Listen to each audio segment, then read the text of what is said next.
Accused in money laundering case under lens for Hawala links UP fugitive arms dealer to be extradited. Hindu शब्द कहाँ से आ गया? ये हमारा है, पर्शियन का है, पर्शियन का है, ईरान, इराक, कजाकिस्तान, फिर भारत का उधर का क्या संबंध है? Congress insults Hindus again. Karnataka Congress leader says Hindu word is shameful and meaning of Hindu is dirty.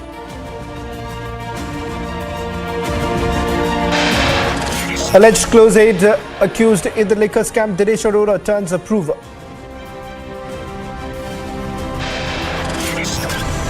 UCC debate is reignited. Raksha Mantri Rajnath Singh reiterates poll promise in Himachal, says UCC is for development. Political fireworks as Supreme Court upholds a 10% quota for EWS. Vadra Congress insults Supreme Court.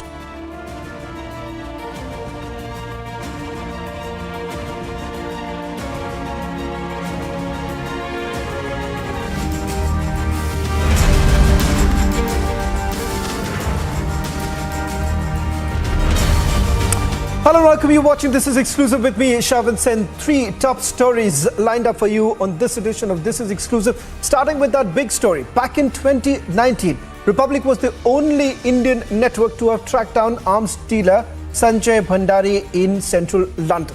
Months later, India had moved a plea before the Westminster Court for extraditing the arms dealer. Earlier in the day, the court in United Kingdom cleared the extradition of controversial arms dealer Sanjay Bhandari to India. Sanjay Bhandari's extradition has been ordered in a money laundering case being probed by the Enforcement Directorate.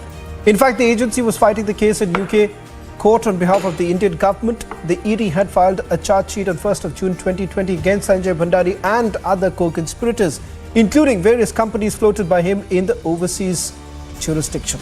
We're getting in some more breaking news right now. In fact, 107-page court order has been accessed by Republic TV. Two sets of images we're going to play out right now. On your screens right now is Robert Vadra. Sanjay Bhandari suspected to be the front man of Robert Vadra. In fact, Robert Vadra finds a mention in the charge sheet that was being filed against Sanjay Bhandari back in June 2020. Today, Republic TV did try to confront Robert Vadra. Let's play out also those images of Sanjay Bhandari to have been tracked out by Republic Media Network back in 2019. Two sets of images that we're going to play out right now as we break the news for our viewers. One on your screens, that's Sanjay Bhandari. He was last seen in Paris Air Show and only in 2019 he was tracked down. He fled from the country in 2016, continued with his operations in London along with his family members, but back in 2019 what you see, Sanjay Bhandari, who was confronted by Republic Media Network following months of investigation, and also Robert Vadra on your screens right now, who was confronted by my colleague Piyush just a short while back, questioned about his links with Sanjay Bhandari. Let me also bring in my colleague Ridhamanand Bhardwaj, who's going to break down for us the 107-page order that has been accessed by Republic Media Network. In fact, we'll also put out a copy of that order on your screens as Rhythm takes us through the key takeaways of this particular order. Rhythm, if you can just explain this to our viewers, what really worked for the Enforcement Directorate in the Westminster Court in terms of the evidence that has been brought on the table? Yes, and before I do that, Shavana, huge congratulations to you, because I think as journalists, you were the only channel, you were the only person to have actually tracked Sanjay Bhandari in 2019, had a proper conversation with him. So in a sense, when people were trying to find out where Sanjay Bhandari is, Shavan, you actually spoke to him. Today also the 107-page court order that has been accessed by you, Shavan, very, very clearly shows that the UK courts are clear. They are clear that he committed money laundering, and this is the biggest thing coming out from the UK courts. Even as I'm speaking, anytime we'll also go across to that sequence that played out with Robert Vadra and Piyush Mishra, who tried to track him and ask proper questions on dealings with Sanjay Bhandari. Because 3 times over in this 107-page order, we do find Robert Vadra's name twice, and we also see in this 107-page order there is a questioning of the Bryanston Square property, which becomes extremely crucial. So, as I wait for Raisa and others to tell me whether we can go to those shots, and Shavan, you can also guide us there, I'll tell you what the courts are saying in page 23 and 24. Viewers, the main case against Sanjay Bhandari, middleman in defense deals and other cases, as he needs to be extradited back because there are tax evasions by him and also because he committed money laundering. So the UK court has said he is satisfied Bhandari committed money laundering, which is a huge thing that India was able to prove there. They showed many properties that he has in India, in Dubai and in other parts of the United Kingdom, which clearly shows that these were being owned by him without paying the necessary tax. The second is how India beautifully in the 107-page order gives out details about how money laundering is made out because the PMLA law is attracted. He possesses properties that he could be taxed by concealing properties, entering into money laundering arrangements, transferring properties through the purported transfer of properties. At several places, Shavan, the judge also mentioned that this even attracts offences under the English law.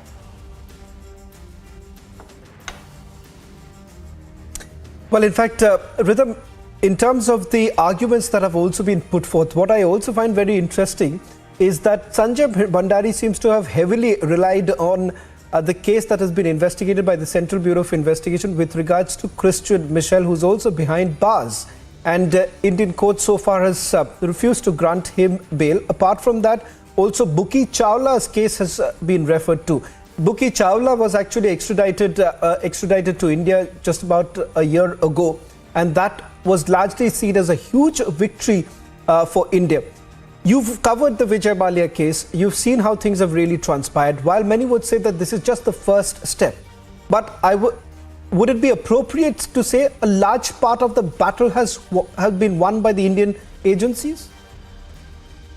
Shavan, especially since the Indian agencies have made a very watertight case against Sanjay Bhandari before the UK courts. They've clearly said, and this has gone into great detail because Shavan, if we actually read through the petition, we are showing it on our screens. The PMLA Act is mentioned, the tax evasion is mentioned, the chronology of proceedings is mentioned in such a clear and crystal manner that the courts could but not be satisfied that Sanjay Bhandari needs to be extradited back to India. In fact, even as this evidence was given out in the 107-page order, talks about committing of money laundering, when we ask questions to people whose aid he was, they run away from our cameras, they choose to not answer, even as they're completely silent. So I believe what's most important is how the UK court has listed out properties of Bhandari, which is something the court relied upon, where the Indian government told them that these are properties that needed to be taxed. These are also properties in which there is money laundering.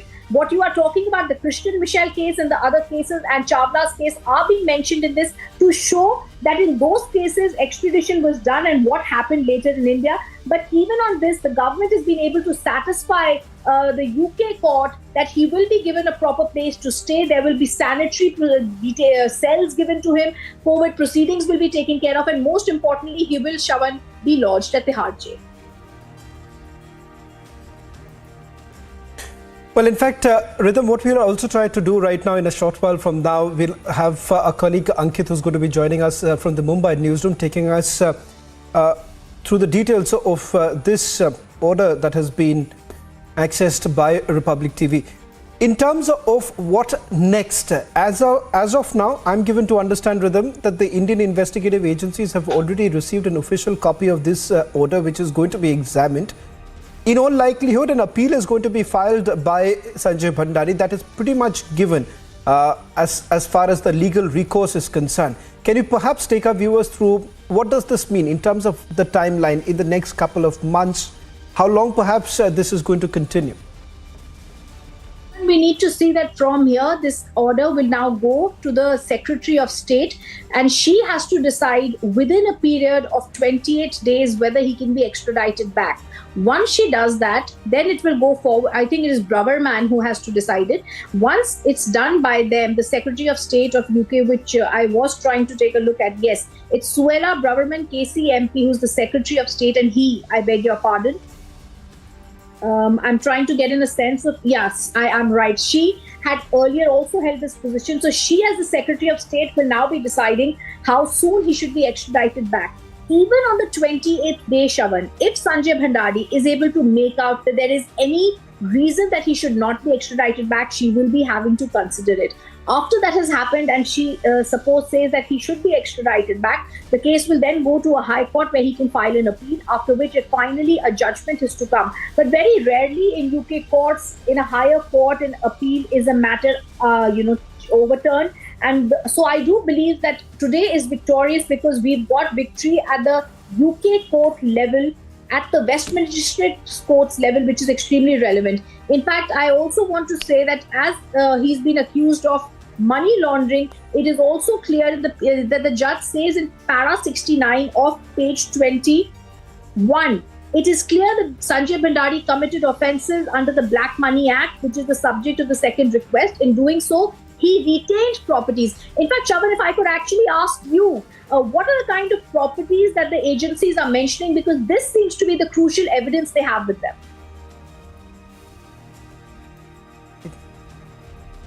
Let me also bring in my colleague Ankit, who's joining us from the Mumbai newsroom, who's going to take us through the key takeaways of this order. Ankit, Rhythm to a larger extent has already taken our viewers through the key takeaways in terms of what has been argued in the court. Perhaps let's try and put it out for our viewers in terms of the evidence that has been put out by the Enforcement Directorate. As Rhythm says, that the agencies have been quite successful in putting together a watertight case. So if you can perhaps take our viewers through some of those evidences that have been listed in that court order. We'll come to the evidence very shortly, Shravan. I want to just highlight an aspect that Rhythm was also talking about. I'll just go up to the surface, where the judge in the UK court also identifies the fact that money laundering was seemingly committed. And he says in page 23, I identify the essence of the conduct as being that the defendant committed money laundering offences in relation to that property by continuing to possess the property that ought to have been taxed, by concealing the property by making false representations that he did not have any foreign assets, and by entering or becoming concerned in a money laundering arrangement and or transferring the property through the purported transfer of his properties through a trust. It also goes on to add, and very pertinently, this conduct would give rise to a number of English offences: possessing criminal property contrary to section 329(1) of the Proceeds of Crime Act 2002, concealing criminal property contrary to section 327, entering into or becoming concerned in a money laundering arrangement contrary to sections of the Proceeds of Crime Act. The conduct summarized above is clearly overlapping, but all of the conduct is relied upon in relation to each of these English offences. So two things seem to come to light. One is that the judge acknowledges that money laundering was committed, and also the fact that this would invite trouble even in England, and he has run afoul of the law in the UK as well. This is all from the order that we have accessed, Shravan. Well, thank you very much, Ankit, for getting us the latest details, and also Rhythm, who's put this into perspective. Not to forget that Rhythm was also the person who's tracked the Vijay Mallya story, so perhaps she's better suited to put this into perspective as to what lies ahead in terms of it's just one step that has been achieved. There is a larger battle that the Indian investigative agencies will have to fight in the United Kingdom.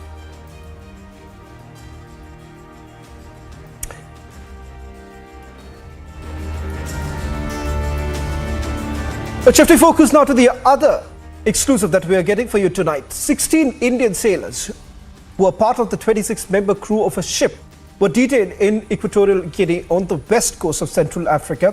They have appealed for help to be released from the unlawful detention.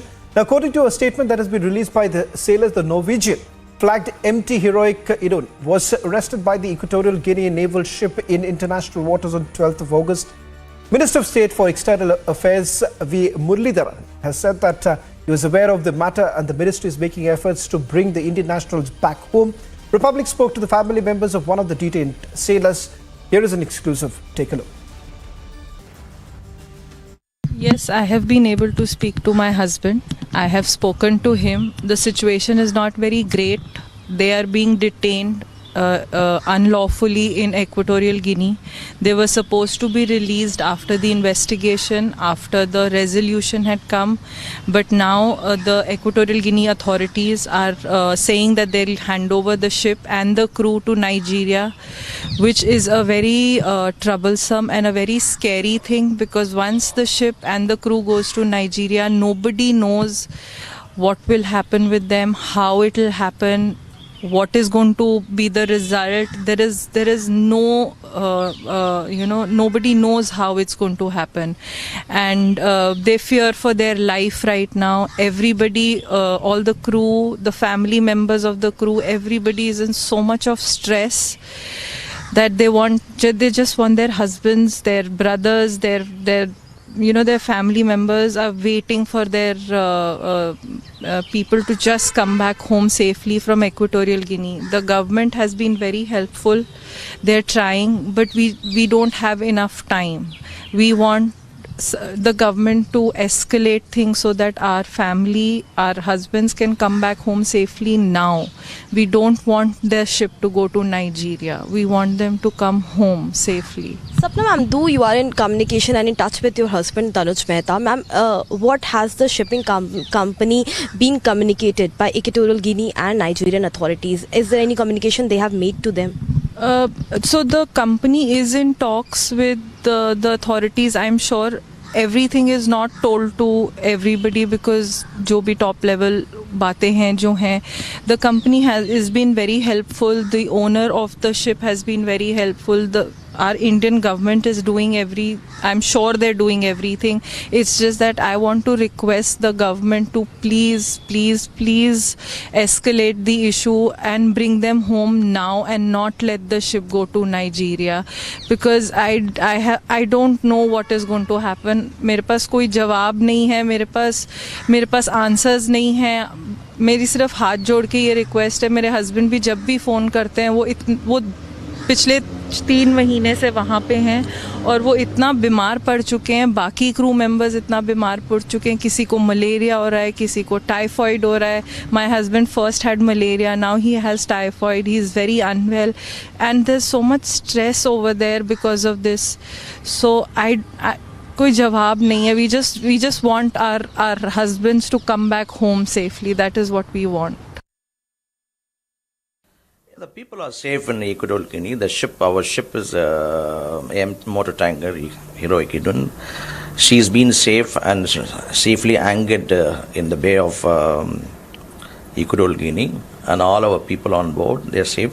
The only problem is the last couple of days, and they were supposed to be released. They did not get released. We were all hoping that they will be released and be coming back home. All of a sudden that they say that the ship has to be handed over to Nigerian authorities, and which is very, very shocking, because we were thinking that all the matter is resolved in Equatorial Guinea. Even we paid quite a huge amount of penalty for no rhyme or reasons, and because our main aim is to release our people from the situation, and so by paying the penalty they would say, but it didn't happen, and that's why all this is happening. But people are still in the Equatorial Guinean anchorage. The ship is in the Equatorial Guinean anchorage, and we are doing everything possible not to let the vessel go into Nigeria and get our people back home. Okay. So are there any proper authorities from be it Equatorial Guinea or Nigeria trying to give you a proper detailed information on what exactly is the situation? Do you have proper communication that's going on there? Yes, we have our agents there, we have our lawyers there, and we have the FLAC. The FLAC is working on it, and we have a lawyer sitting in London who is following. We have our agents, representatives day to day, and plus the Indian acting ambassador in the Indian embassy in Malabo in Equatorial Guinea. He also has been a full support, and with the instruction from the Minister of External Affairs, because I met the Joint Secretary. He's been very helpful to me. Thank you. On the other side, the UCC debate is reignited. Raksha Mantri Rajnath Singh reiterates poll promise in Himachal, says UCC is for development.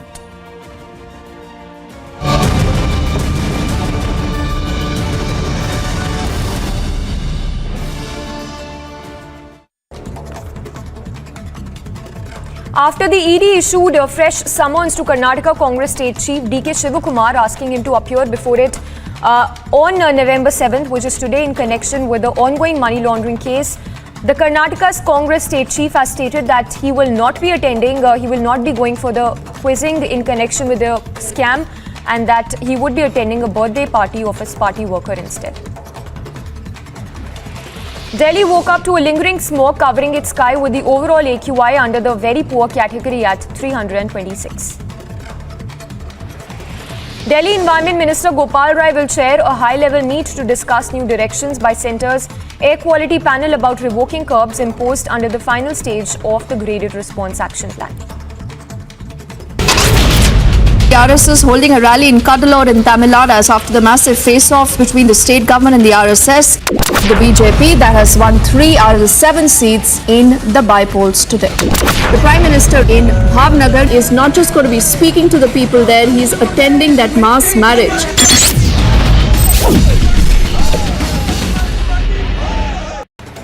Team of Kamrup District Police in Assam, led by officer in charge of Chiagaon Police Station, busted fake Indian currency racket and apprehended 5 people. According to the police officials, fake currency notes, 1 printing machine, 8 phones and other objectionable items were recovered.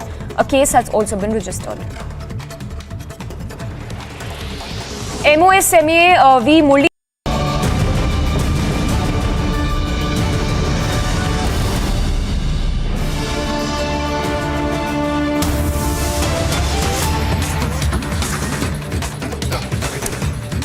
Getting you the third big story tonight. Breaking news coming in: Chinese nationals working on projects in Pakistan will be getting bulletproof vehicles. This comes amid China's move of blocking India's proposal of UN. On the one hand, China is shielding Pakistani terror, and on the other hand, pays the price in Pakistan. Now, this decision follows Xi Jinping's raising security concerns with Pakistan Prime Minister Shehbaz Sharif last week.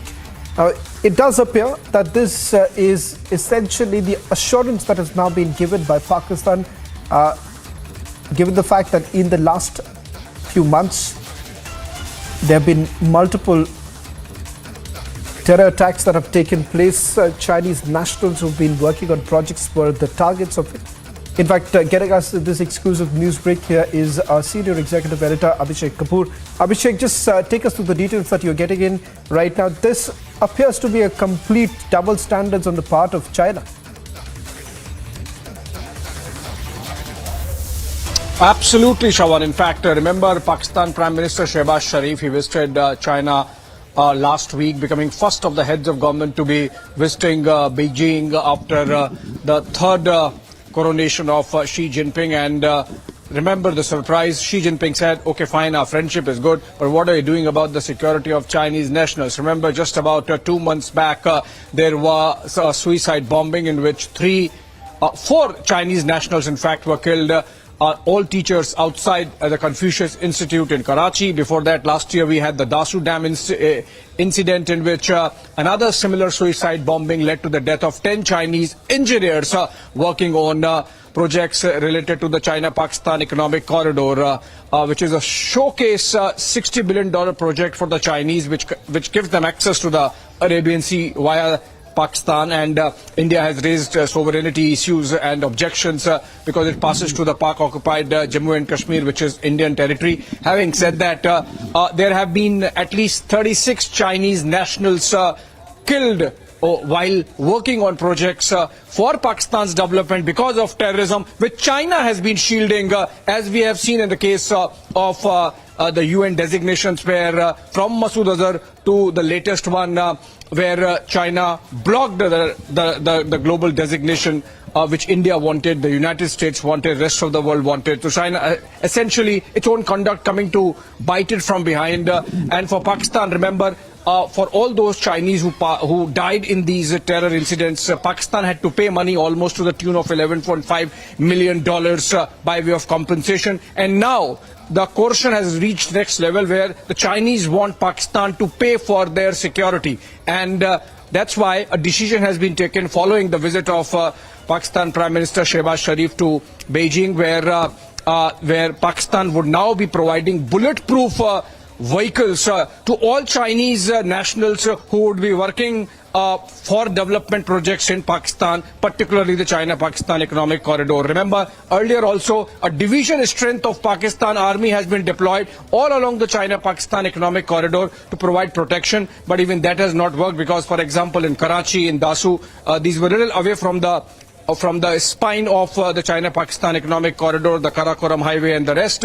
And so it seems the next level of security measures have been put in place now after Shehbaz Sharif was reprimanded literally by the Chinese president on what was being done to security of Chinese nationals. Now bulletproof vehicles and bulletproof security to be provided to Chinese nationals, apart from, of course, the division strength of the Pakistan army, which continues to remain deployed along the China-Pakistan economic corridor.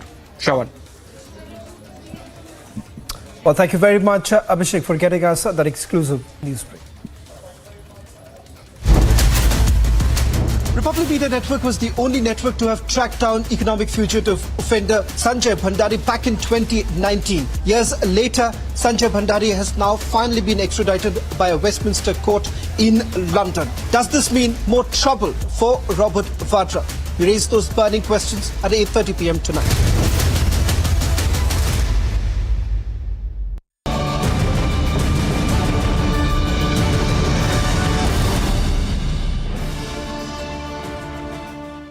Supreme Court will pronounce its verdict today on whether the petition filed against Jharkhand Chief Minister Hemant Soren alleging money laundering through shell companies and obtaining mining lease are maintainable or not. Supreme Court Bench of Justice Sudhanshu Dhulia and Dinesh Maheshwari are set to pronounce the verdict.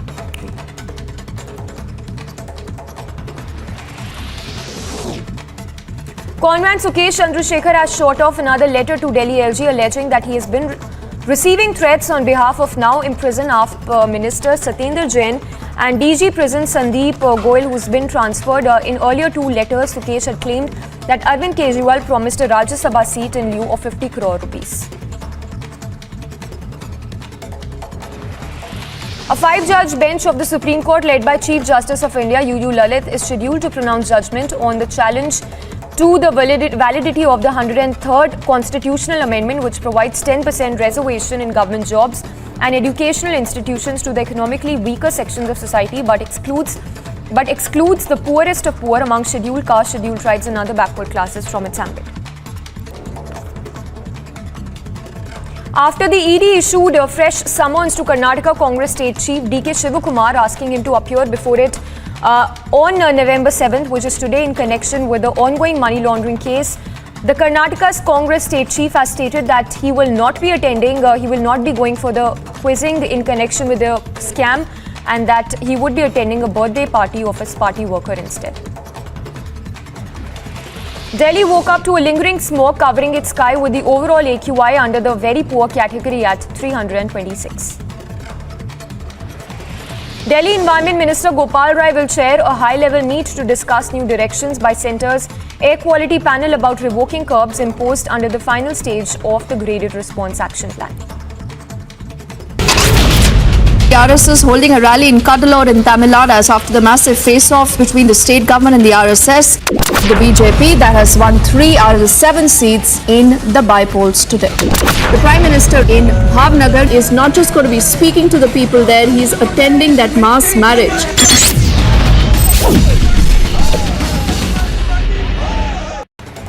Team of Kamrup District Police in Assam led by Hindu धर्म वो धर्म ये धर्म, हिंदू शब्द कहाँ से आ गया? Persian का है, फिर भारत का उधर का क्या संबंध है? फिर आपका कैसा होगा ये Hindu? Vadra Congress launches attack on Hindus. Vadra Congress calls Hinduism a foreign religion. Debating tonight at 9 p.m. Republic Media Network was the only network to have tracked down economic fugitive offender Sanjay Bhandari back in 2019. Years later, Sanjay Bhandari has now finally been extradited by a Westminster court in London. Does this mean more trouble for Robert Vadra? We raise those burning questions at 8:30 p.m. tonight.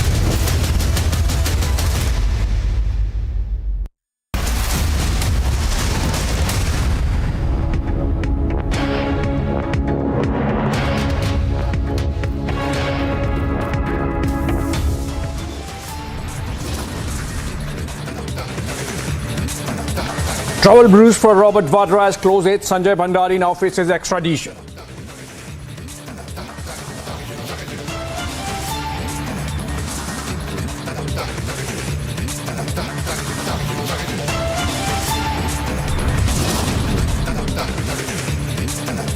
Accused in money laundering case under lens for Hawala links. UPA era fugitive arms dealer to be extradited.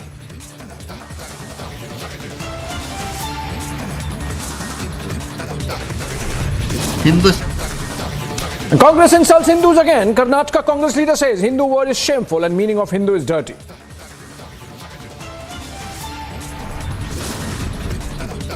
Alleged close aide. Accused in liquor scam. Dinesh Arora turns approver.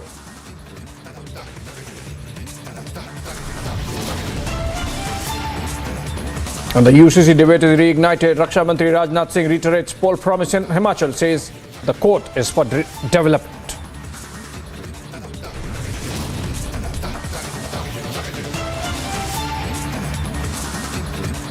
Political fireworks. The Supreme Court upholds 10% quota for economically weaker sections. Vadra Congress insults Supreme Court again.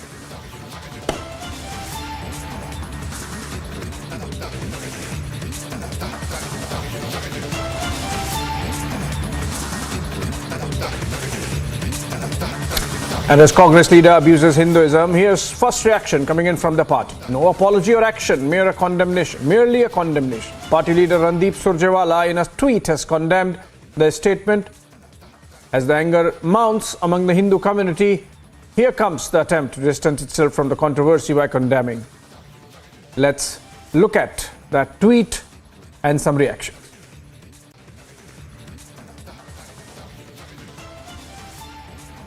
Hindu धर्म, वो धर्म, ये धर्म। हिंदू शब्द कहाँ से आ गया? ये हमारा है? पर्शियन का है। पर्शियन का है? Iran, Iraq, Kazakhstan, Uzbekistan. फिर भारत का उधर का क्या संबंध है? फिर आपका कैसा होगा ये हिंदू? चर्चा होना चाहिए। अभी व्हाट्सएप में, विकिपीडिया में देखो, पर्शियन कहाँ से आ गया शब्द? आपका नहीं है। फिर आपको इतने उसको ऊपर बिठा के क्यों आप जा रहे हैं? आपका नहीं है वो शब्द। फिर उसका मीनिंग आपको समझ में आ गया तो आपके अब शर्म आ जाएंगे। हिंदू का जो मीनिंग है वो बहुत गंदी है। ये तो मैंने कह रहा हूँ, स्वामी जी ने क्या बोला ना, ये ऑलरेडी वेबसाइट में है। कहीं का धर्म, कहीं का शब्द आप लाके हमारे ऊपर जबरदस्ती डाल रहे हैं। All right, Congress leader searching for the meaning of Hindu on Wikipedia. That itself is a story.